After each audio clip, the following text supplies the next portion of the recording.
Buenas tardes a todos, muchas gracias por haber venido. Con todo gusto voy a tratar de explicarles de la mejor manera cuál fue el proceso de elaboración de esta novela, que en realidad terminó siendo novela, aunque la intención primera fue tratar de escribir una historia de la condesa Lilesés.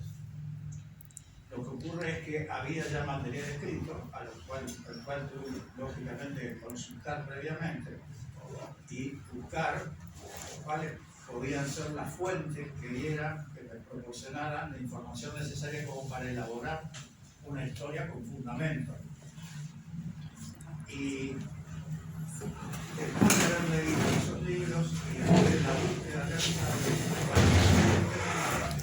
era muy difícil pretender hacer una historia que lógicamente tiene que estar basada en documentación fehaciente, que solamente una parte de la vida de la princesa estaba documentada, pero había una gran parte de su vida que permanecía totalmente oscura, digamos, en el sentido de no tener ningún tipo de información que pudiera uno hacer una elaboración históricamente hablando.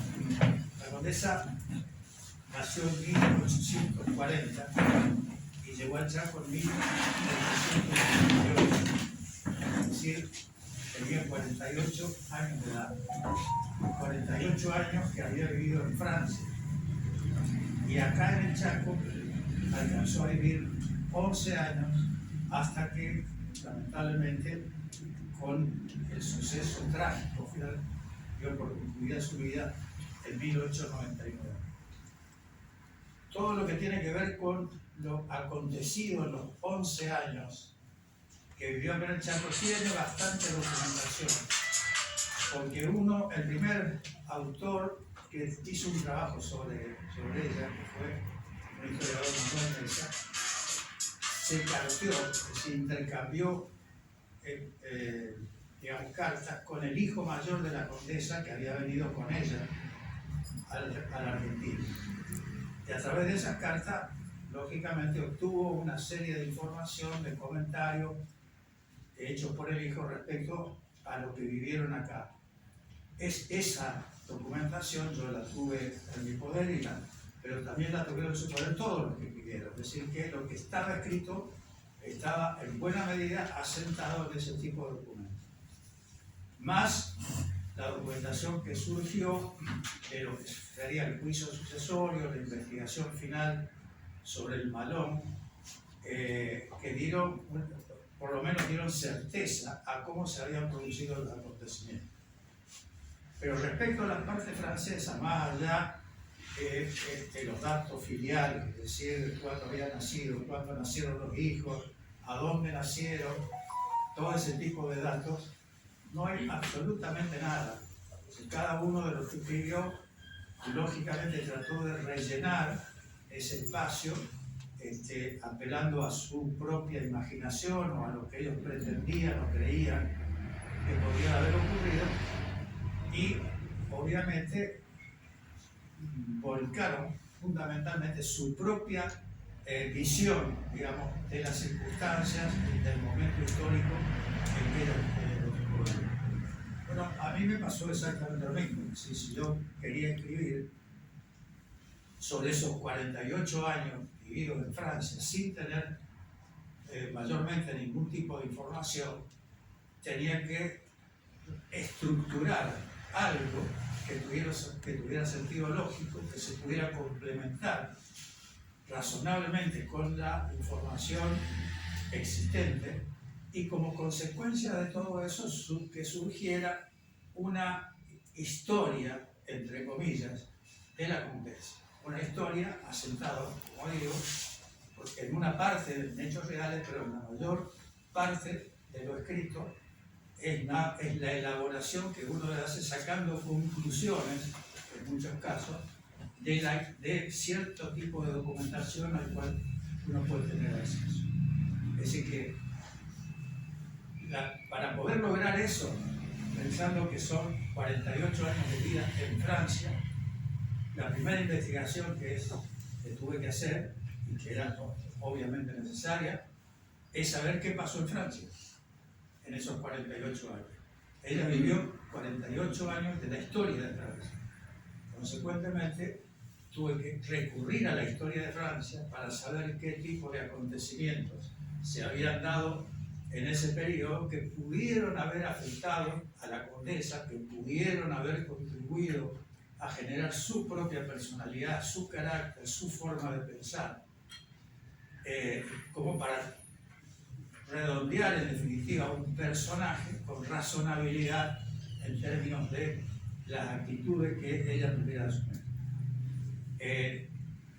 Obviamente que ahí apelé a la información existente, información histórica existente, como dije ahí, hoy nace en 1840, en 1850, cuando ella tenía 10 años,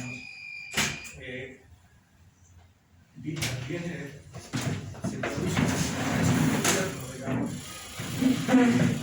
en Francia,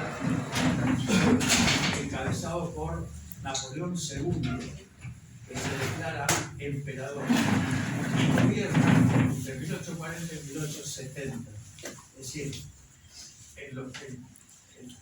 la condesa en ese periodo tenía de 10 años a 40 años. Es decir, la mayor parte de su vida en Francia la vivió bajo ese gobierno. ¿Por qué es importante ese gobierno? Porque es un gobierno que transformó Francia, es un gobierno que transformó París. No sé si voy a hacer una explicación que puede ser entendible. Francia tuvo una revolución en 1789, la famosa Revolución Francesa, que terminó con un sistema que estaba estructurado sobre la base del poder ejercido por una clase terrateniente que se la consideraba como la nobleza de la estructura social, que era la que gobernaba habitualmente. La revolución terminó con eso y dio lugar a un periodo bastante contradictorio, bastante dificultoso, pero que en definitiva logró una transformación desde el punto de vista social, desde el punto de vista económico, de lo que hasta ese momento había sido el funcionamiento de Francia como país, uno de los principales países sin duda de Europa en esa época. Napoleón II, que gobernó después de otros gobiernos anteriores, comienza con la ejecución de un plan que dura 18 años, o sea, dura prácticamente todo su gobierno, en donde un personaje, Haussmann, arquitecto, digamos, se encarga de hacer una serie de obras públicas que implicaron un embellecimiento y una transformación total de París. Simultáneamente con eso, París se convertía en el principal centro financiero de Europa y como consecuencia de cierta medida de todo eso, un lugar donde las artes comenzaron a florecer, aparecieron escritores, apareció, digamos, la música tuvo un gran desarrollo con la famosa ópera francesa, más otros lugares donde se daban espectáculos de ese tipo, la pintura, es decir, todas las manifestaciones artísticas tuvieron realmente un crecimiento muy importante en consonancia con el crecimiento económico y el crecimiento que tenía en ese momento París fundamentalmente. Pero que también determinó que Francia como país se colocara a la cabeza de los países de Europa. La condesa, por eso la llamamos condesa, pertenecía a la nobleza francesa. Es decir, ella formaba parte o venía de una familia de tradición noble de mucho tiempo antes y consecuentemente ostentaba un título de nobleza que, a pesar de que la revolución había cambiado, que había afectado fundamentalmente a lo que se llamaba la nobleza francesa, aún se seguía, digamos, la relación social se seguía haciendo, aceptando la posibilidad de que uno que había sido noble se lo siga llamando noble. Es decir, un conde seguía siendo conde, un duque seguía siendo duque, conde seguía siendo vizconde. Pero obviamente eso no tenía la implicancia que había tenido en la época de florecimiento de la nobleza. Es decir, no implicaba privilegios, no implicaba poder, no implicaba ni siquiera incluso riqueza patrimonial, riqueza económica. Era más que nada el mantenimiento de una especie de costumbre que fue aceptada, a pesar de las transformaciones, como para que la sociedad se siga manejando en esta forma. Ella formaba parte de una familia noble que tenía el título de conde. El título de conde era el título que había ostentado el bisabuelo o el antepasado, digamos, que había sido originalmente denominado o designado conde, pero toda la descendencia de ese abuelo podía seguir usando el título de conde. De manera tal, por eso se la conoce a ella como la condesa Aliéñez, porque ella ostentaba ese título nobiliario. Como noble que era, tuvo una vida relacionada fundamentalmente con un sector que era todavía pudiente, que todavía formaba parte de un círculo relativamente cerrado, en donde tenían acceso a todas esas manifestaciones de tipo cultural en la medida, obviamente, del interés de cada uno en poder participar. Entonces, ese es un dato que yo lo tuve que analizar, elaborar, tratando de, en función a esa situación, escribir cuál era la relación que ella pudo establecer y cómo fue evolucionando su pensamiento. En esa evolución del pensamiento, mi tesis, hasta así es una cuestión estrictamente de interpretación personal, es que ella advierte que la nobleza como tal está en absoluta decadencia, que no tiene ningún sentido, y que por el contrario aparece una nueva clase social que son los burgueses, los empresarios, los que hacían riqueza a través de determinado tipo de manifestaciones, de empresas que conformaban, con los cuales obtenían las ganancias del caso. Entonces ella se dio cuenta de que evidentemente su pasado era determinado por las ascendencias que había tenido, la llevaba a formar parte de la nobleza, pero si ella quería mirar con visión de futuro, su futuro estaba en otro lado, estaba en otra casa, estaba en un emprendimiento económico que pudiera llegar a ser y que le pudiera dar la riqueza que pretendían utilizar. Ella se conoce que se casa con un vizconde, el vizconde pertenecía al cuerpo diplomático, mientras vivió esa vida, digamos, ostentosa y de alguna manera participando por ese pequeño círculo, digamos, cultural y económico, pasó hasta los 25, 26 años. Y ahí comienzan determinado tipo de tropiezos que le hacen cambiar la vida. ¿Cuáles fueron esos tropiezos? En primer lugar, el marido se enferma. Como consecuencia de eso, él estaba en el cuerpo diplomático lo sigue aceptando, le sigue pagando, pero deja de trabajar activamente. Por razones de salud se traslada, ya sale de París y se va a la zona de Bretaña. Bretaña está en el norte de Francia, digamos, yendo hacia Inglaterra, frente al Canal de la Mancha. Y ahí se asienta. Y en ese asiento es donde tiene los hijos. Va a tener 3 hijos. Rolando, el mayor, una mujer, que sería la mayor de todas, después viene Rolando y después viene Javier. En el momento que está en esa situación, su situación económica, la situación económica de la familia, empeora. Y como consecuencia de ello, ella se vio obligada y tiene un conflicto con el marido. En ese sentido, el marido seguía pensando todavía en la alcurnia y en todo eso, todo lo que le podía proporcionar ese hecho.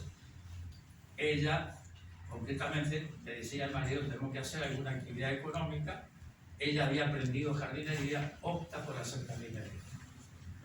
Con eso consigue más o menos mantener o contribuir por lo menos a la manutención de la familia. Hasta ahí es todo lo que uno puede más o menos con un juego, como yo por lo menos estructuré la vida de la condesa en Francia. Después el otro problema era por qué toma la decisión de venir a la Argentina. Y además, y fundamentalmente, por qué toma la decisión de venir a Chaco. Entonces, evidentemente ahí hay otro tipo de análisis que hay que hacer. ¿Y qué objetivo se pudo haber planteado ella desde el punto de vista económico? Ella evidentemente tenía conocimiento, porque alguna relación había establecido, de que había muchos argentinos que iban en esa época a Francia, adquirían palacetes, adquirían mansiones, tenían una vida regalada. Y cuando, digamos, poniendo de manifiesto una gran cantidad de recursos económicos que provenían fundamentalmente de la actividad ganadera, que en ese momento, para la Argentina de esa época, 1880 y pico, 1880, 1880, era la principal riqueza existente en el país, que exportaba buena parte del producto de la ganadería hacia Europa. Entonces, ella dice, bueno, si esta es la gente que ostenta poder económico, evidentemente, si yo me voy a la Argentina, tengo que tratar de ver si localizo o me ubico en una actividad productiva similar que me proporcione en el futuro, digamos, un mejor pasado. Para mí esa fue, esto es opinable, esto es como yo dije, esto es el armado que yo alcancé a hacer, digamos, en función a este tipo de análisis. Ella, consecuentemente, ya venía decidida a localizarse en Argentina con una explotación ganadera. Resuelve el viaje, y en el viaje la acompañan los dos hijos varones. El mayor de los dos hijos varones tenía 14 y el otro hijo varón tenía 10. Si viene la condesa con dos hijos, hoy diríamos menores de edad. En aquella época eran menores de edad, pero probablemente el de 14 años tenía una vivencia un poco mayor, digamos. Demostró después ser un gran aventurero, así que evidentemente algunas características en ese sentido tenía. Cuando viene a la Argentina, ella busca obviamente dónde está la región productiva más importante, la provincia de Buenos Aires. Ahí es donde estaban los grandes ganaderos, de ahí surgía la mayor parte de la riqueza del país. Y se encuentra con que, si bien traía un capital, ese capital no le resultaba suficiente para comprar tierras que en ese momento eran tremendamente caras. Habían crecido el valor de las tierras 1000% en el término de 5 años. Entonces era prácticamente inaccesible. Es decir, podría haber gastado en comprar a lo mejor 400, 500, 1000 hectáreas, y con lo cual se agotaba su capital y consecuentemente la empresa ganadera no la iba a poder hacer o armar en un mundo. Entonces tiene que empezar a buscar opciones. Y en la búsqueda de opciones aparece la posibilidad del Chaco. El Chaco en ese momento se estaba colonizando, se había establecido ya la colonia de Resistencia, se había concedido la tierra, se había repartido la tierra del Chaco en concesiones, a la cual accedieron un montón de gente que no tenía ningún interés, ninguna intención de asentarse acá o generar colonias, que era efectivamente el efecto final que tenía que lograr, digamos, como para poblar esta zona del país, que es lo que se pretendía. Y consecuentemente esa gente lo hizo con ánimo especulativo. Si compro esta tierra, la dejo así como está, y dentro de 10 años, 15 años, probablemente la pueda vender 10 veces más cara, 15 veces más cara. Muy pocas colonias que efectivamente se estaban. Esas colonias eran, digamos, la más conocida que se establecieron tanto Resistencia, Puerto Tirol, Colonia Verite, muy cercana, digamos, acá en Resistencia, y se estableció una colonia La Aurora, lo que hoy es la estancia de La Aurora, y más al sur estaba la colonia Arocena. La colonia Arocena estaba en ese momento, se había iniciado, el concesionario tenía la intención de poblarlo por productores, se habían asentado ya algunos productores, y consecuentemente le ofrece a ella la posibilidad de asentarse. Bueno, evidentemente, entre el sueño de ella, que había elaborado sobre la base de la riqueza conocida por los ganaderos, que habían conocido, y la perspectiva que le ofrecía asentarse en la tierra de la colonia Arocena, que era una tierra con mucha menor capacidad productiva que la que podía lograr en la provincia de Buenos Aires, había una distancia bastante apreciable. No obstante, se dio cuenta de que no tenía muchas alternativas y que como consecuencia de ese hecho tenía que aceptar convertirse en colono en función a lo que establecía la legislación en ese momento respecto a las colonias que se creaban. Compra 100 hectáreas. ¿Qué ocurre? Que después, en 2 o 3 años, se produce la crisis de 1890 en el país, que trae consecuencias bastante importantes para todo el país. Se retrae en la llegada de colonos. Muchos colonos que se habían asentado se vuelven, regresan, porque no se dan las condiciones para seguir trabajando. Y ella permanece con su gente ahí y empieza a ocupar la tierra que hubiera estado destinada a otros colonos si hubiera habido colonos que pudieran asentarse, pero que estaban libres. De 100 hectáreas, que era su propiedad, llega a manejar, según testimonio, según lo dicho que Rolando, el hijo mayor, en una de las cartas, 24.000 hectáreas. Llega a tener 4.000 cabezas de ganado, llega a marcar en esa época, digamos, 500 terneros por año. Para un ganadero eso significa una gran producción que no estaba en ese momento al alcance prácticamente de nadie. Es decir, llega a armar la principal empresa ganadera desde el Arroyo del Rey, es decir, desde Reconquista para el norte. Principal empresa ganadera, la arma de la iglesia. Todo eso, bueno, son especulaciones personales surgidas de elementos que tuve en mi alcance, de infidencia, de comentarios que surgen de las cartas del hijo, uniendo este dato con este otro dato. O sea, hay todo un trabajo operativo de tratar de darle consistencia a los elementos hasta llegar a armar algo que se estructure como una cosa creíble, razonable, que pueda implicar o que pueda incorporarse cumpliendo con el objetivo perseguido de lograr una novela histórica. Ese es todo el proceso. No es un proceso sencillo, es un proceso que lo comencé antes de la pandemia.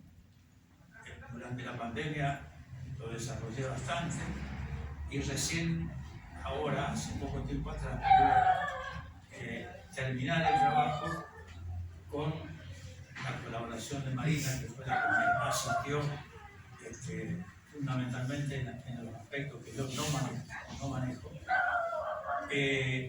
y que me permitieron editar este libro que hoy está, por supuesto,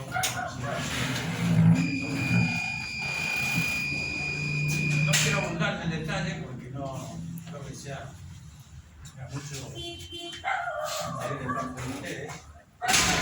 Si ustedes tienen algún tipo de pregunta, alguna consulta, algún comentario que me quieran hacer, con mucho gusto, yo estoy dispuesto a responderles, a explicarles, en fin, para que tengan o lleguen a lograr una comprensión mejor, digamos, del trabajo que hacemos. Sí. Comienzo. ¿Por qué surge la idea de, o por qué investiga a esta persona, a este personaje, digamos? ¿Qué le inspiró a escribir el libro? Exactamente. ¿Qué le inspiró a escribir el libro? Eso no es fácil de explicar, porque hay momentos donde uno de pronto se encuentra, es decir, yo tendría que empezar explicando por qué hice, por qué se me ocurrió hacer una novela. Entonces, yo tengo 85 años. Consecuentemente estoy en el último tramo de mi vida. Ojalá dure mucho, pero uno no sabe cuánto puedo durar. Y me planteé un objetivo. O sea, dije, bueno, ¿qué puedo y qué quiero hacer el resto del tiempo que me... Siempre tuve alguna inclinación hacia la literatura. Escribí cuentos, escribí algún librito por ahí, hice un trabajo técnico relacionado con el negocio. Es decir, siempre me gustó escribir. Y consecuentemente dije, bueno, mi objetivo tiene que estar planteado en relación con la posibilidad de seguir escribiendo, de hacer algo. Y en ese algo pensé, bueno, un cuento ya lo escribí, me lo premiaron. Voy a tratar de escribir una novela que la tengo. Y ahí empecé, no sé cómo ni cuándo llegó a mis manos algo vinculado con la Condesa de Iglesias. Comencé a leer un poco de qué se pasaba y en la medida que leí lo poco que había, me entusiasmó el personaje. Un personaje que planteaba mucha incógnita, desde todo punto de vista, una condesa en el Chaco, en 1880, a qué vino, por qué vino, cómo vino. Es decir, hay una serie de interrogantes que uno se va planteando y en la medida que se va planteando y no encuentra la respuesta, dice, bueno, todo esto es interesante para investigar. Y en la medida que de la investigación surjan elementos confiables, elementos que permitan estructurar un trabajo, es muy interesante plantearlo, sea como un trabajo concreto, en este caso como una novela. Es decir, que esa fue la razón, de esa manera surgió el interés por el personaje.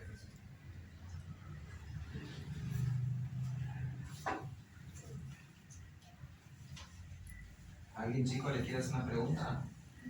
¿Algo más? ¿Cuánto duró el proceso de investigación? Más o menos. Y desde antes de la pandemia hasta hace 2 o 3 meses. O sea, casi 3 años, digamos. Casi 3 años. Casi 3 años, obviamente uno va a ver, recién hablamos con Marina, cuando uno escribe, obviamente estructura la idea, se va conformando, hace la estructura y va escribiendo en relación con eso, la manera de reflejarlo en una página. Termina el trabajo y dice, bueno, terminé mi novela, la deja. Al mes viene y dice, la voy a leer de nuevo a ver qué pasa. Y entonces, esto no, esto hay que cambiarlo, esto no me gusta, esto más vale lo pongo acá, esto lo saco. Y ese es un proceso permanente, que dura todo el tiempo en que uno está pendiente de lo que está haciendo, de la novela que está escribiendo. O sea, durante estos 3 años, la debo haber leído 50 veces y de las 50 veces, 49, seguro algo le escribí. Una pregunta. Cuando escribía y volvía a leer su novela y volver a cambiar algunas partes, ¿lo hace en la computadora o cómo es la forma de redactar? Si yo trabajo con la computadora. O sea, voy escribiendo en la computadora y las correcciones las hago ahí en la computadora. En estos tiempos donde las generaciones van rápido y quieren hacerlo, las actividades las quieren empezar y terminar rápido. Y estamos hablando de un proceso de 3 años para un producto terminado.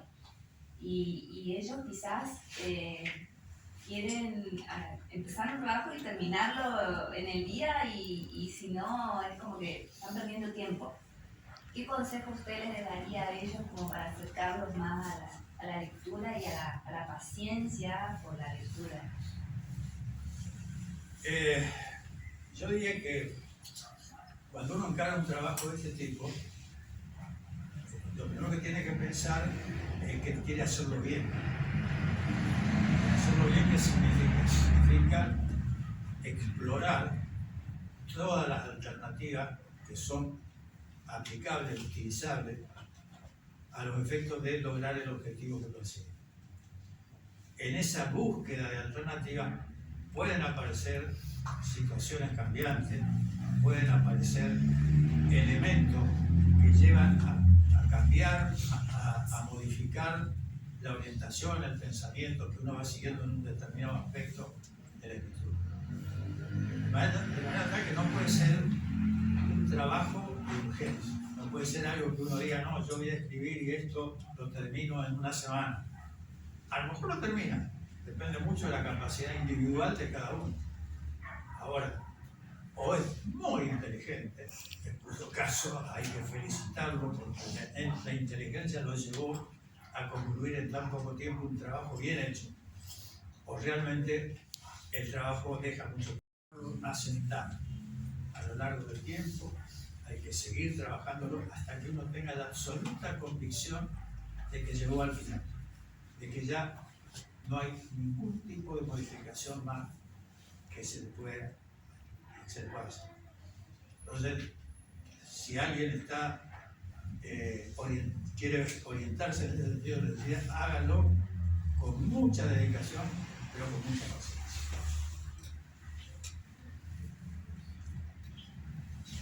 Bueno, yo quería saber si usted tiene algún referente donde se comparaba o se medía, si tenía alguna relectura que le servía de parámetro para lo que usted estaba trabajando. Perdón. En términos de escritores me refiero. Ajá. La verdad que no.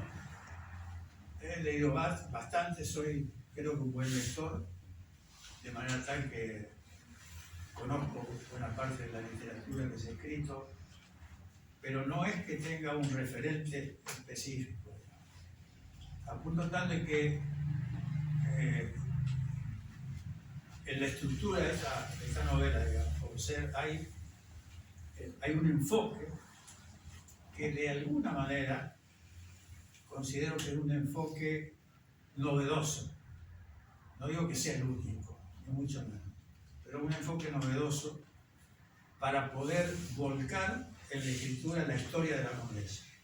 Esa historia de esos 40 y pico de años vividos en Francia.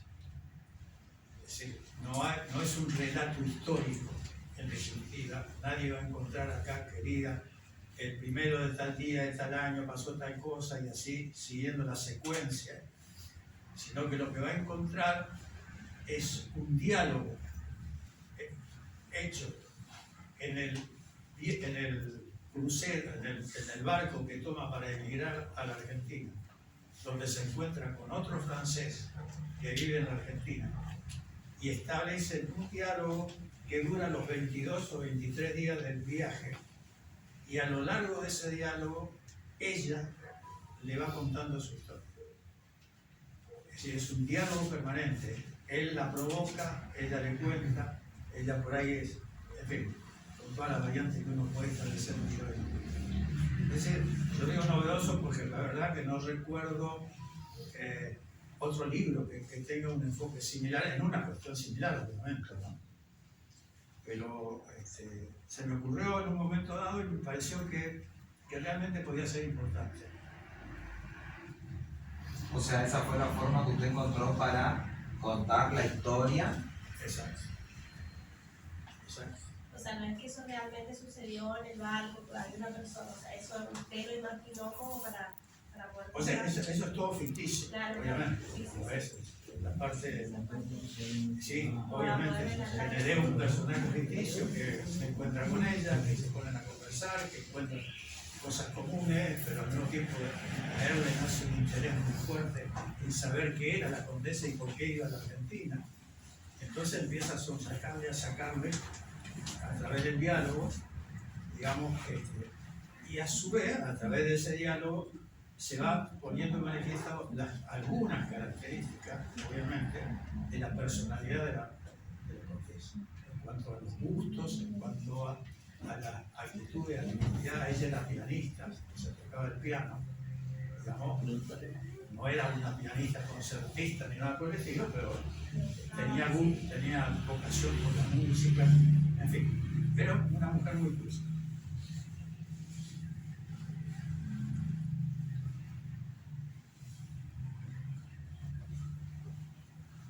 ¿Y usted hace todo novelas o hace libros también? A ver, vos bajando porque tengo un defecto que soy medio sordo. Pregunta si solamente hace novela o escribe libros con cuentos, ponerle o algo No, así. a ver, vamos a ubicarnos. Esta es mi primera novela. Es decir, como dijo Marina, tengo otra novela escrita, prácticamente terminada, pero que también esa está madurando, sigue madurando y madurará un tiempo más largo. Y después yo lo que tengo escrito son algunos cuentos que obtuvo el primer premio en el concurso de Irabé acá en la provincia. Un cuento que en un centro bajo de San Juan obtuvo el segundo premio. Es decir, escribí algunos cuentos. Yo me dediqué mucho tiempo al algodón. Escribí un libro sobre la historia del algodón y escribí muchos artículos en mi periodo de vida activa, digamos, en los diarios, ¿sí?, sobre la temática algodonera fundamental. Y lo único que se me había ocurrido cuando ya llegué al momento de la jubilación y de empezar a pensar, bueno, ¿qué hago de acá más?, fue hacer un librito muy chiquito que lo hice y lo edité, que se llama Los Cuentos del Abuelo, y que son cuentos imaginados, inventados, digamos, ¿sí?, donde mis 6 nietos son protagonistas con el abuelo, que en este caso soy yo. Hay un cuento para cada uno individualmente y hay cuentos en donde estamos el conjunto de los personajes, cuentos fantasiosos, obviamente, digamos. Y yo sé que mis nietos lo guardan con mucho cariño, digamos, y cuando pueden lo vuelven a leer, ¿sí? Así que de alguna manera fue una cosa que... Pero después, otro tipo de actividad literaria, ojalá pudiera llegar a escribir 2, 3, 5, 10 novelas. No me pongo de ninguna manera ningún objetivo en ese sentido. Lo voy a ir haciendo en la medida que me dé la cabeza para imaginarme cosas y tenga capacidad para seguir una actividad razonable anterior. ¿Y alguien o algo lo inspiró a escribir? ¿Algo? Si alguien le inspiró a escribir o escribía porque le gustaba, ¿no? No, a ver, no puedo hablar de una inspiración, digamos, uno por ahí, seguramente tengo algún tipo de inclinación natural hacia la escritura. Siempre me gustó escribir, desde chico, aunque escribiera pavada, pero escribía. Mira. Es decir, que yo creo que es más que nada una inclinación que uno después la va enfocando en actividades concretas, estableciendo objetivos muy concretos y específicos, que en su momento dieron lugar a esos cuentos, o a ese librito, o trabajos de ese tipo, trabajos técnicos. Yo escribí mucho sobre cuestiones técnicas del algodón. Ahí es donde probablemente busqué la mayor parte de mi inclinación. Hoy estoy totalmente liberado en ese sentido, digamos, y bueno, me estoy volcando hacia esta nueva experiencia. Soy un novel escritor de novelas, entonces no puedo exhibir más que, por ahora, más que esto.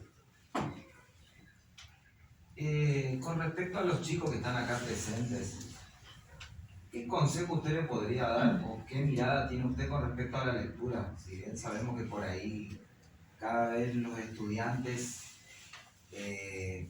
tienden a resistirse a leer, y eso que la lectura favorece muchísimo la mente, abre la mente, ayuda a la imaginación, al vocabulario, etcétera, etcétera. ¿Qué consejo usted le puede dar a los chicos con respecto a la lectura? Sí, yo sé que esa es la realidad, Es la realidad. que seguramente usted, más que nadie, la está viviendo permanentemente. El consejo que yo les daría a todos los chicos: lean, que en la medida que lean van a aprender cosas, van a ir madurando mentalmente, van a ir conociendo aspectos y van a ayudar a su propia capacidad de razonamiento en relación con las actividades que puedan aprender. Es decir, traten de vencer esa resistencia natural que entiendo y sé que tienen, digamos, porque hoy tienen muchas facilidades en otros aspectos, una nueva tecnología, etcétera, etcétera, que es lo que está en cierta medida neutralizando quizás un poco la necesidad de leer. Traten de vencer eso, traten no digo que dejen de hacer eso, háganlo, pero denle algún espacio a la lectura de algo, o de algún tema, algo que les interese.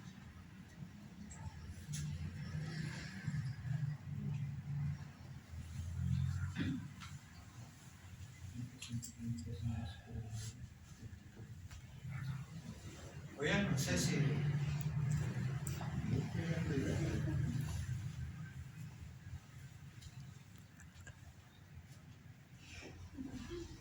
¿Alguien más? Anímense, chicos. Preguntas.